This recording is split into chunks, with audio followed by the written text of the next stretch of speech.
In and not in.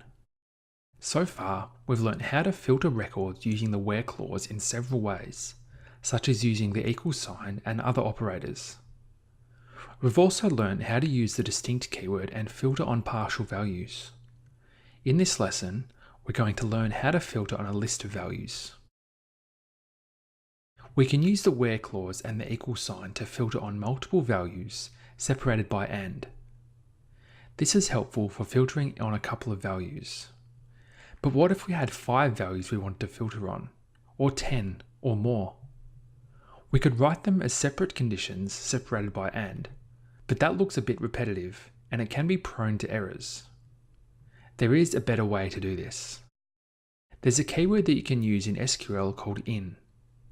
It allows you to specify a list of values, and they will all be checked at once. It's the same as performing a check in the where clause with multiple and keywords, but it's easier to read and write. The in clause looks like this. You have where and then column, and then you have the in word. You then open the brackets and put in your values that you want to check against, separated by a comma. Then you close the brackets. The same rules apply here for text and numbers as where clauses. Numbers don't need to go in quotes, but dates and text values do. So let's see an example of this. Here is a select query with 5 where clause conditions. We're looking for employee values where the last name is Foster, or Elliott, or Mitchell, or Perry, or Lawson. Let's run this query. You can see there are 9 records shown. This is because there are 9 numbers in this list on the left here, and above here it says all rows fetched 9. Now, what if we wanted to change this query to use this in keyword? We can copy the same select and from lines here. Then we type in where, and then last name because that's a field that we want to check. And then the in keyword, and then open brackets. And then inside this, we can put each of the values that we wanted to check, such as Foster. Then we have a comma, and then another space. And then Elliott, and then Mitchell, Perry, and Lawson.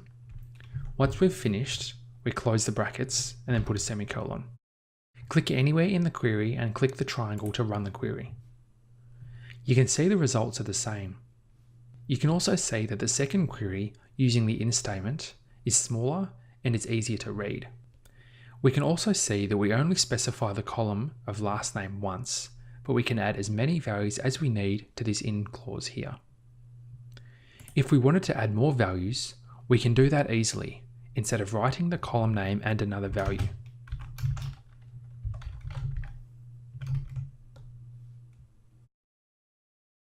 Now, what if we wanted to show values that didn't match this list? We learned about the not keyword earlier, when working with is not null. We can use the not keyword here as well. If we have a list of values here, and we want to see records that don't match any of these, we can use the not in keyword. We just put the word not and then a space before the in keyword here, and then run our query. We'll be able to see that it won't show records that have any of these values for the last name. For example, employee ID 1 had a last name of Foster and it's not shown. Employee ID 6 and 9 are also not shown. So that's how you use the in and not in keywords. Next, we'll take a look at the between keyword to look at ranges of values.